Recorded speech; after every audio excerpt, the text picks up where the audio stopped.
या देवी सर्वभूतेषु माँ लक्ष्मीरूपेण संस्थिता नमस्तस्यै नमस्तस्यै नमस्तस्यै नमो नमः। जय माता रानी। दोस्तों, आप सभी पर माँ भवानी अपनी कृपा सदैव बनाए रखे। आज नवरात्रि का दूसरा दिन है और आज आप सुनेंगे श्री दुर्गा सप्तशती पाठ का दूसरा और तीसरा अध्याय। तो आपको हमारे चैनल पर प्रतिदिन दुर्गा सप्तशती पाठ के सभी अध्याय सुनाए जाएंगे, तो आप लोग उन्हें जरूर सुनिएगा। और प्रथम अध्याय भी वीडियो अपलोड हो चुकी है, आप लोगों ने यदि नहीं सुना है तो आप लोग उसे भी सुन लीजिएगा। तो दूसरे अध्याय में देवताओं के तेज से देवी का प्रादुर्भाव और महिषासुर की सेना का वध का वर्णन किया गया है। ऋषि कहते हैं, पूर्व काल में देवताओं और असुरों में पूरे 100 वर्षों तक घोर संग्राम हुआ था। उसमें असुरों का स्वामी महिषासुर था और देवताओं के नायक इंद्र थे। उस युद्ध में देवताओं की सेना महाबली असुरों से परास्त हो गई। संपूर्ण देवताओं को जीतकर महिषासुर इंद्र बन बैठा। तब पराजित देवता प्रजापति ब्रह्मा जी को आगे करके उस स्थान पर गए जहां भगवान शंकर और विष्णु विराजमान थे। देवताओं ने महिषासुर के पराक्रम तथा अपनी पराजय का यथावत वृत्तांत उन दोनों देवशरों से विस्तार पूर्वक कह सुनाया। वे बोले, भगवान महिषासुर सूर्य, इंद्र, अग्नि, वायु, चंद्रमा, यम, वरुण तथा अन्य देवताओं के भी अधिकार छीनकर स्वयं ही सबका अधिष्ठाता बना बैठा है। उस दुरात्मा महिषा ने समस्त देवताओं को स्वर्ग से निकाल दिया है। अब वे मनुष्यों की भांति पृथ्वी पर विचरते हैं। दैत्यों की यह सारी करतूत हमने आप लोगों से कह सुनाई। अब हम आपकी ही शरण में आए हैं, उसके वध का कोई उपाय सोचिए। इस प्रकार देवताओं के वचन सुनकर भगवान विष्णु और शिव ने दैत्यों पर बड़ा क्रोध किया। उनकी भौएं तन गईं और मुंह टेढ़ा हो गया। अब अत्यंत कोप में भरे हुए चक्रपाणी श्री विष्णु के मुख से एक महान तेज प्रकट हुआ। इस प्रकार ब्रह्मा, शंकर तथा इंद्र आदि अन्याय देवताओं के शरीर से भी बड़ा भारी तेज निकला। वह सब मिलकर एक हो गया। महान तेज का वह पुंज जाज्वल्यमान पर्वत सा जान पड़ा। देवताओं ने देखा, वहां उसकी ज्वालाएं संपूर्ण दिशाओं में व्याप्त हो रही थी। संपूर्ण देवता के शरीर से प्रकट हुए उस तेज की कहीं तुलना नहीं थी। एकत्रित होने पर वह एक नारी के रूप में परिणत हो गया और अपने प्रकाश से तीनों लोकों में व्याप्त जान पड़ा। भगवान शंकर का जो तेज था, उससे उस देवी का मुख प्रकट हुआ। यमराज के तेज से उसके सिर में बाल निकल आए। श्री विष्णु भगवान के तेज से उसकी भुजाएं उत्पन्न हुई। चंद्रमा के तेज से दोनों स्तनों का और इंद्र के तेज से मध्य भाग का प्रादुर्भाव हुआ। वरुण के तेज से जंघा और पिंडली तथा पृथ्वी के तेज से नितंब भाग प्रकट हुआ। ब्रह्मा जी के तेज से दोनों चरण और सूर्य के तेज से उनकी उंगलियां हुई। वसुओं के तेज से हाथों की उंगलियां और कुबेर के तेज से नासिका प्रकट हुई। उस देवी के दांत प्रजापति के तेज से और तीनों नेत्र अग्नि के तेज से प्रकट हुए थे। उनकी भौएं संध्या के और कान वायु के तेज से उत्पन्न हुए थे। इस प्रकार अन्याय देवताओं के तेज से भी कल्याणमयी देवी का आविर्भाव हुआ। तदंतर समस्त देवताओं के तेज पुंज से प्रकट हुई देवी को देखकर महिषासुर के सताए हुए देवता बहुत प्रसन्न हुए। पिनाकधारी भगवान शंकर ने अपने शूल से एक शूल निकालकर उन्हें दिया। फिर भगवान विष्णु ने भी अपने चक्र से चक्र उत्पन्न करके भगवती को अर्पण किया। वरुण ने भी शंख भेंट किया। अग्नि ने उन्हें शक्ति दी। वायु ने धनुष तथा बाण से भरे हुए 2 तरकस प्रदान किए। सहस्त्र नेत्रों वाले देवराज इंद्र ने अपने वज्र से वज्र उत्पन्न कर दिया और ऐरावत हाथी से उतारकर 1 घंटा भी प्रदान किया। यमराज ने काल दंड से दंड, वरुण ने पाश, प्रजापति ने स्फटिकाक्षी माला और ब्रह्मा जी ने कमंडलू भेंट किया। सूर्य ने देवी के समस्त रोमकूपों में अपनी किरणों का तेज भर दिया। काल ने उन्हें चमकती हुई ढाल और तलवार दी। क्षीर समुद्र ने उज्जवल हार तथा कभी जीर्ण न होने वाले 2 दिव्य वस्त्र भेंट किए। साथ ही उन्होंने दिव्य चूड़ामणि, 2 कुंडल, कड़े, उज्जवल अर्धचंद्र सब बाहुओं के लिए केयूर, दोनों चरणों के लिए निर्मल नुपुर, गले की सुंदर हसली और सब उंगलियों में पहनने के लिए रत्नों की बनी अंगूठियां भी दी। विश्वकर्मा ने उन्हें अत्यंत निर्मल फरसा भेंट किया, साथ ही अनेक प्रकार के अस्त्र और अभेद कवच दिए। इनके सिवा मस्तक और वक्ष स्थल धारण करने के लिए कभी ना कुम्हलाने वाले कमलों की मालाएं दी। जलधि ने उन्हें सुंदर कमल का फूल भेंट किया। हिमालय ने सवारी के लिए सिंह तथा भांति भांति के रत्न समर्पित किए।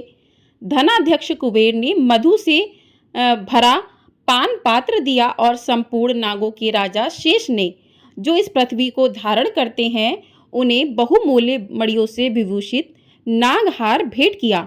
इसी प्रकार अन्य देवताओं ने भी आभूषण और अस्त्र शस्त्र देकर देवी का सम्मान किया। तत्पश्चात उन्होंने बारंबार अट्टहास पूर्वक उच्च स्वर से गर्जना की। उनके भयंकर नाद से संपूर्ण आकाश गूंज उठा। देवी का वह अत्यंत उच्च स्वर से किया हुआ सिंहनाद कभी कहीं समा न सका। आकाश उसके सामने लघु प्रतीत होने लगा। उससे बड़े जोर की प्रतिध्वनि हुई, जिससे संपूर्ण विश्व में हलचल मच गई और समुद्र कांप उठे, पृथ्वी डोलने लगी और समस्त पर्वत हिलने लगे। उस समय देवताओं ने अत्यंत प्रसन्नता के साथ सिंह वाहिनी भवानी से कहा, देवी तुम्हारी जय हो। साथ ही महर्षियों ने भक्ति भाव से विनम्र होकर उनका स्तवन किया। संपूर्ण त्रिलोकी को क्षोभग्रस्त देख दैत्यगण अपनी समस्त सेना को कवच आदि से सुसज्जित कर हाथों में हथियार ले सहसा उठकर खड़े हो गए। उस समय महिषासुर ने बड़े क्रोध में आकर कहा, हा, ये क्या हो रहा है? फिर वह संपूर्ण असुरों से घिरकर उस सिंहनाद की ओर लक्ष्य करके दौड़ा और आगे पहुंचकर उसने देवी को देखा, जो अपनी प्रभा से तीनों लोकों को प्रकाशित कर रही थी। उनके चरणों के भार से पृथ्वी दबी जा रही थी। माथे के मुकुट से आकाश में रेखा सी खींच रही थी तथा वे अपने धनुष की टंकार से सातों पातालों को क्षुब्ध किए देती थीं।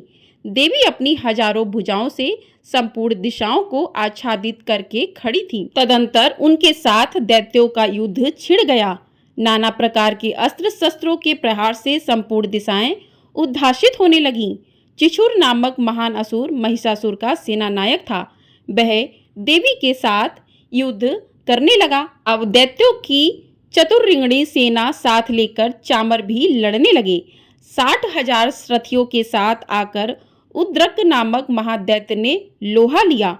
1 करोड़ रथियों को साथ लेकर महाहनु नामक दैत्य युद्ध करने लगा, जिसके रोएं तलवार के समान तीखे थे। वह असिलोमा नामक महादैत्य 5 करोड़ रथी सैनिकों सहित युद्ध में आ डटा। 60 लाख रथियों से घिरा हुआ वाष्कल नामक दैत्य भी उस युद्ध भूमि में लड़ने लगा। परिवारित नामक राक्षस हाथी सवार और घुड़सवारों के अनेक दलों तथा 1 करोड़ रथियों की सेना लेकर युद्ध करने लगा। बिडाल नामक दैत्य 5 अरब रथियों से घिरकर लोहा लेने लगा। इनके अतिरिक्त और भी हजारों महादैत्य रथ, हाथी और घोड़ों की सेना साथ लेकर वहां देवी के साथ युद्ध करने लगे। स्वयं महिषासुर उस रणभूमि में कोटि कोटि सहस्त्र रथ, हाथी और घोड़ों की सेना से घिरा हुआ खड़ा था। वह दैत्य देवी के साथ तोमर, बिंदीपाल, शक्ति, मूसल, खंडक, परशु और पट्टिश आदि अस्त्र शस्त्रों का प्रहार करते हुए युद्ध कर रहे थे। कुछ दैत्यों ने उन पर शक्ति का प्रहार किया, कुछ लोगों ने पाश फेंके तथा कुछ दूसरे दैत्यों ने खंडक प्रहार करके देवी को मार डालने का उद्योग किया। देवी ने भी क्रोध में भरकर खेल खेल में ही अपने अस्त्र शस्त्रों की वर्षा करके दैत्यों के वे समस्त अस्त्र शस्त्र काट डाले। उनके मुख पर परिश्रम या थकावट का रंच मात्र भी चिन्ह नहीं था। देवता और ऋषि उनकी स्तुति करते थे और वे भगवती परमेश्वरी दैत्यों के शरीर पर अस्त्र शस्त्रों की वर्षा करती रहीं। देवी का वाहन सिंह भी क्रोध में भरकर गर्दन के बालों को हिलाता हुआ असुरों की सेना में इस प्रकार विचरने लगा, मानो वनों में दावानल फैल रहा हो। रणभूमि में दैत्यों के साथ युद्ध करती हुई अंबिका देवी ने जितने निश्वास छोड़े, वे सभी तत्काल सैकड़ों हजारों गणों के रूप में प्रकट हो गए और परशु, बिंदीपाल, खंडक तथा पट्टिश आदि अस्त्रों द्वारा असुरों का सामना करने लगे। देवी की शक्ति से बढ़े हुए वे गण असुरों का नाश करते हुए नगाड़ा और शंख आदि बाजे बजाने लगे। उस संग्राम महोत्सव में कितने ही गण मृदंग बजा रहे थे। तदंतर देवी ने त्रिशूल से, गदा से, शक्ति की वर्षा से और खंडक आदि से सैकड़ों महादैत्यों का संहार कर डाला। कितनों को घंटे के भयंकर नाद से मूर्छित करके मार गिराया। बहुतेरे दैत्यों को पास से बांधकर धरती पर घसीटा। कितने ही दैत्य उनकी तीखी तलवार की मार से दो दो टुकड़े हो गए। कितने ही गदा की चोट से घायल हो धरती पर सो गए। कितने ही मूसल की मार से अत्यंत आहत होकर रक्त वमन करने लगे। कुछ दैत्य शूल से छाती फट जाने के कारण पृथ्वी पर ढेर हो गए। उस रणांगण में बाढ़ समूह की वृष्टि से कितने ही असुरों की कमर टूट गई। बाज की तरह झपटने वाले देव पीड़क दैत्यगण अपने प्राणों से हाथ धोने लगे। किन्हीं की बाहें छिन्न भिन्न हो गईं, कितनों की गर्दन कट गई। कितने ही दैत्यों के मस्तक कट कट कर गिरने लगे। कुछ लोगों के शरीर मध्य भाग में ही विदीर्ण हो गए। कितने ही महादैत्य जांघें कट जाने से पृथ्वी पर गिर पड़े। कितनों को ही देवी ने एक बाह, एक पैर और एक नेत्र वाले करके दो टुकड़ों में चीर डाला। कितने ही दैत्य मस्तक कट जाने पर भी गिरकर फिर उठ पाते तो धड़ के ही रूप में अच्छे अच्छे हथियार हाथ में ले देवी के साथ युद्ध करने लगे। दूसरे कबंद युद्ध के बाजों की लय पर नाचते थे। कितने ही बिना सिर के धड़ हाथों में खड्ग, शक्ति और सृष्टि लिए दौड़ते थे तथा दूसरे दूसरे महादैत्य ठहरो ठहरो यह कहते हुए देवी को युद्ध के लिए ललकारते थे। जहां वह घोर संग्राम हुआ था वहां की धरती देवी के गिराए हुए रथ, हाथी, घोड़े और असुरों की लाशों में ऐसी पट गई थी कि वहां चलना फिरना असंभव हो गया था। दैत्यों की सेना में हाथी, घोड़े और असुरों के शरीर से इतनी अधिक मात्रा में रक्तपात हुआ था कि थोड़ी ही देर में वहां खून की बड़ी बड़ी नदियां बहने लगीं। जगदम्बा ने असुरों की विशाल सेना को क्षण भर में नष्ट कर दिया। ठीक उसी प्रकार जैसे तृण और काठ के भारी ढेर को आग कुछ ही क्षणों में भस्म कर देती है और वह सिंह भी गर्दन के बालों को हिला हिलाकर जोर जोर से गर्जना करता हुआ दैत्यों के शरीर से मानो उनके प्राण चुने लेता हो, वहां देवी के गणों ने भी उन महादैत्यों के साथ ऐसा युद्ध किया जिससे आकाश में खड़े हुए देवतागण उन पर बहुत संतुष्ट हुए और फूल बरसाने लगे। इस प्रकार श्री मार्कंडे पुराण में सावर्णित मनन्वंतर की कथा के अंतर्गत देवी महात्म्य में महिषासुर की सेनाबद्ध नामक दूसरा अध्याय पूर्ण हुआ। बोलिए माँ जगदम्बा की जय। अब शुरू करते हैं तीसरा अध्याय जिसमें सेनापतियों सहित महिषासुर के वध का वर्णन किया गया है। ऋषि कहते हैं दैत्यों की सेना को इस प्रकार तहस नहस होते देख महादैत्य सेनापति चिछुर क्रोध में भरकर अंबिका देवी से युद्ध करने के लिए आगे बढ़ा। वह असुर रणभूमि में देवी के ऊपर इस प्रकार बाणों की वर्षा करने लगा जैसे बादल मेरुगिरी के शिखर पर पानी की धार बरसा रहा हो। तब देवी ने अपने बाणों से उसके बाण समूह को अनायास ही काटकर उसके घोड़ों और सारथियों भी मार डाला। साथ ही उसके धनुष तथा अत्यंत ऊंची ध्वजा को भी तत्काल काट गिराया। धनुष कट जाने पर उसके अंगों को अपने बाण से बींध डाला। धनुष, रथ, घोड़े और सारथी के नष्ट हो जाने पर वह असुर ढाल और तलवार लेकर देवी की ओर बढ़ा। उसने तीखी धार वाली तलवार से सिंह के मस्तक पर चोट करके देवी की भी बाईं भुजा में बड़े बेग से प्रहार किया। राजन, देवी की वहां पर पहुंचते ही वह तलवार टूट गई। फिर तो क्रोध से लाल आंखें करके उस राक्षस ने शूल हाथ में लिया और उसे उस महादैत्य ने भगवती भद्रकाली के ऊपर चलाया। वह शूल आकाश से गिरते हुए सूर्यमंडल की भांति अपने तेज से प्रज्वलित हो उठा। उस शूल को अपनी ओर आते देख देवी ने भी शूल का प्रहार किया। उससे राक्षस के शूल के सैकड़ों टुकड़े हो गए। साथ ही महादैत्य चिछुर की भी धज्जियां उड़ गई। वह प्राणों से हाथ धो बैठा। महिषासुर के सेनापति उस पराक्रमी चिछुर के मारे जाने पर देवताओं को पीड़ा देने वाला चामर हाथी पर चढ़कर आया।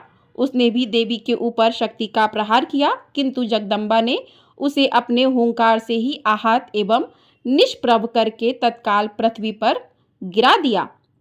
शक्ति टूटकर गिरी हुई देख चामर को बड़ा क्रोध हुआ। वह अब उसने शूल चलाया, किंतु देवी ने उसे भी अपने बाणों द्वारा काट डाला। इतने में ही देवी का सिंह उछलकर हाथी के मस्तक पर चढ़ बैठा और उस दैत्य के साथ खूब जोर लगाकर वायु युद्ध करने लगा। वे दोनों लड़ते लड़ते हाथी से पृथ्वी पर आ गए और अत्यंत क्रोध में भरकर एक दूसरे पर बड़े भयंकर प्रहार करते हुए लड़ने लगे। तदंतर सिंह बड़े बेग से आकाश की ओर उछला और उधर से गिरते समय उसने पंजों की मार से चामर का सिर धड़ से अलग कर दिया। इसी प्रकार उद्रक भी शिला और वृक्ष आदि की मार खाकर रणभूमि में देवी के हाथ से मारा गया तथा कराल भी दांतों, मुक्कों और थप्पड़ों की चोट से धराशायी हो गया। क्रोध में भरी हुई देवी ने गदा की चोट से उद्धक का कचूमर निकाल डाला, बिंदीपाल से वाशकल को तथा बाड़ों से ताम्र और अंधक को मौत के घाट उतार दिया। 3 नेत्रों वाली परमेश्वरी ने त्रिशूल से उग्रासय, उग्रवीर और महाहनु नामक दैत्यों को मार डाला। तलवार की चोट से बिडाल के मस्तक को धड़ से काट गिराया। दुर्धर और दुर्मुख इन दोनों को भी अपने बाड़ों से यमलोक भेज दिया। इस प्रकार अपनी सेना का संहार होता देख महिषासुर ने भैंसे का रूप धारण करके देवी के गढ़ों को त्रास देना आरंभ किया। किन्हीं को थूतन से मारकर, किन्हीं के ऊपर खुरों का प्रहार करके, किन्हीं किन्हीं को पूंछ से चोट पहुंचाकर, कुछ को सींगों से विदीर्ण करके, कुछ गढ़ों को वेग से, किन्हीं को सिंहनाद से, कुछ को चक्कर देकर और कितनों को निश्वास वायु के झोंके से धराशायी कर दिया।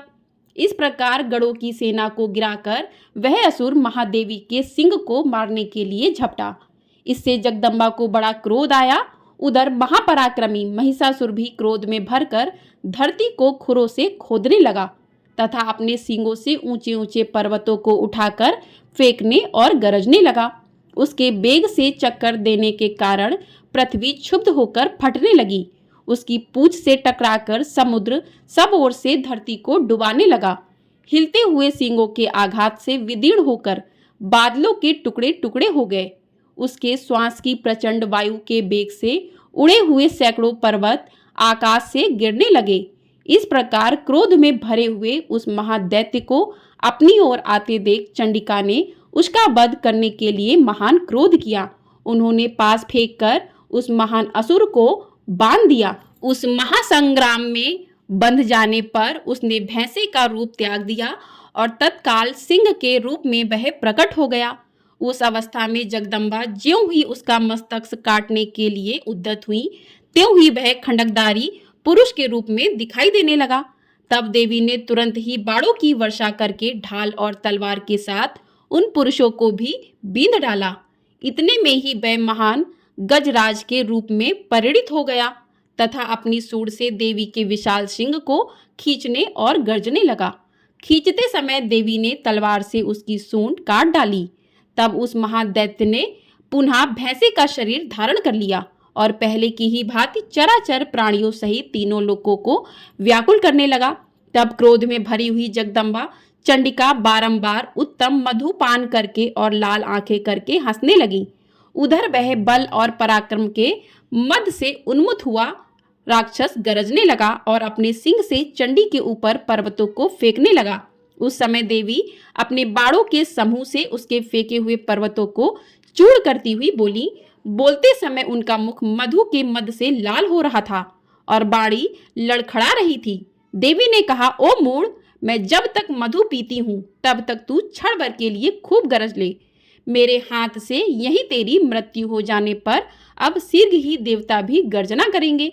ऋषि कहते हैं, यो कहकर देवी उछली और उस महादैत्य के ऊपर चढ़ गई। फिर अपने पैर से उसे दबाकर उन्होंने शूल से उसके कंठ में आघात किया। उनके पैर से दबा होने पर महिषासुर अपने मुख से दूसरे रूप में बाहर होने लगा। अभी आधे शरीर से ही वह बाहर निकलने पाया था कि देवी ने अपने प्रभाव से उसे रोक लिया। आधा निकला होने पर भी वह महादैत्य देवी से युद्ध करने लगा। तब देवी ने बहुत बड़ी तलवार से उसका मस्तक काट गिराया।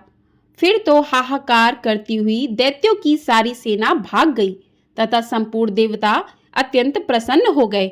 देवताओं ने दिव्य महर्षियों के साथ दुर्गा देवी का स्तवन किया। गंधर्वराज गाने लगे तथा अप्सराएं नृत्य करने लगी। इस प्रकार श्री मार्कंडेय पुराण में सावर्णिक मनवंतरों की कथा के अंतर्गत देवी महात्म्य में महिषासुर वध नामक तीसरा अध्याय पूर्ण हुआ। बोलिए माँ जगदम्बा की जय। इस प्रकार दुर्गा सप्तशती पाठ का दूसरा और तीसरा अध्याय पूर्ण हुआ। अब करते हैं माँ दुर्गा की आरती। जय अम्बे गौरी मैया जय श्यामा गौरी, तुमको निश दिन धावती हरि ब्रह्मा शिवरी। ओम जय अम्बे गौरी, मांग सिंदूर विराजत टीको मृग मद को, उज्ज्वल से दो नैना चंद्र वदननी को।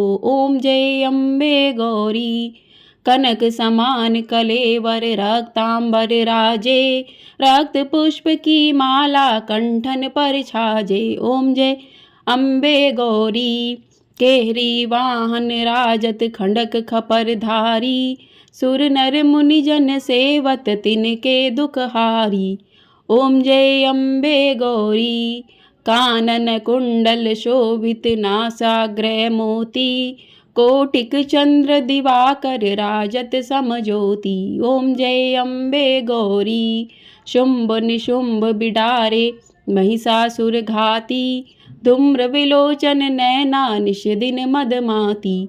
ओम जय अम्बे गौरी, चंड मुंड संहारे शोणित बीज हरे, मधुकैटभ दो मारे सुर भयहीन करे। ओम जय अम्बे गौरी, ब्रह्माणी रुद्राणी तुम कमला रानी, आगम निगम बखानी तुम शिव पटरानी। ओम जय अम्बे गौरी, 64 योगिनी मंगल गावत नृत्य करत भैरव, बाजत ताल मृदंगा रुबाजत डमरू। ओम जय अम्बे गौरी, तुम ही जग की माता तुम ही हो भरता, भक्तन के दुख हरता सुख संपत्ति करता। भुजाचार अति शोभित खडक खपर धारी, मन वांछित फल पावत सेवत नर नारी। ओम जय अम्बे गौरी, कंचन थाल विराजत अगर कपूर बाती, श्रीमाल के तुम्हें राजत कोटि रतन ज्योति। ओम जय अम्बे गौरी, श्री अम्बे जी की आरती जो कोई नर गावे, कहत शिवानंद स्वामी सुख संपत्ति पावे। ओम जय अम्बे गौरी। बोली अम्बे मैया की जय। तो इस प्रकार से दुर्गा सप्तशती पाठ के दूसरा और तीसरा अध्याय पूर्ण हुआ। माँ की आरती हुई। जो भी भक्त इन 9 दिनों में दुर्गा सप्तशती का पाठ करते हैं तो कहते हैं कि उन पर माँ अपनी विशेष कृपा बनाए रखती हैं। तो आप सभी को वीडियो पसंद आई हो, वीडियो को लाइक ज़रूर कर दीजिएगा। आपका एक लाइक हमारे लिए बहुत अधिक महत्वपूर्ण होता है। और चैनल पर पहली बार आए हैं तो चैनल को सब्सक्राइब ज़रूर कर दीजिएगा। आपको हमारे चैनल पर पूरे 9 दिन 9 माताओं की कथाएं और दुर्गा सप्तशती का पाठ सुनाया जाएगा। तो ढेर सारा अपना प्यार अवश्य दीजिएगा और कमेंट बॉक्स में जय माता दी अवश्य लिखिएगा। जय माता दी।